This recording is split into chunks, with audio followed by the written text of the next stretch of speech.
நற்செய்தி வாசகம். நாங்கள் குழல் ஊதினோம், நீங்கள் கூத்தாடவில்லை. நாங்கள் ஒப்பாரி வைத்தோம், நீங்கள் அளவில்லை. லூக்கா எழுதிய தூய நற்செய்தியிலிருந்து வாசகம். அதிகாரம் 7, இறைவசனங்கள் 31 முதல் 35.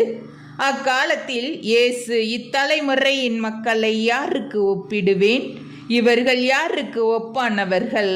இவர்கள் சந்தை வெளியில் உட்கார்ந்து ஒருவரை ஒருவர் கூப்பிட்டு, நாங்கள் குழல் ஊதினோம், நீங்கள் கூத்தாடவில்லை.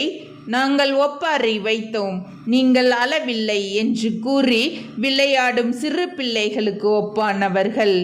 எப்படியெனில், திருமுழுக்கு யோவான் வந்தார். அவர் உணவு அருந்தவும் இல்லை, திராட்சை மது குடிக்கவும் இல்லை. அவரை பேய் பிடித்தவன் என்றீர்கள். மானிட மகன் வந்துள்ளார், அவர் உண்கிறார், குடிக்கிறார். நீங்களோ இம்மனிதன் பெருந்தீனிக்காரன், குடிகாரன், வரி தண்டுபவர்களுக்கும் பாவிகளுக்கும் நண்பன் என்கின்றீர்கள். எனினும் ஞானம் மெய்யானது என்பதற்கு அதை ஏற்றுக்கொண்டோரின் செயல்களே சான்று என்றார். ஆண்டவரின் அருள்வாக்கு.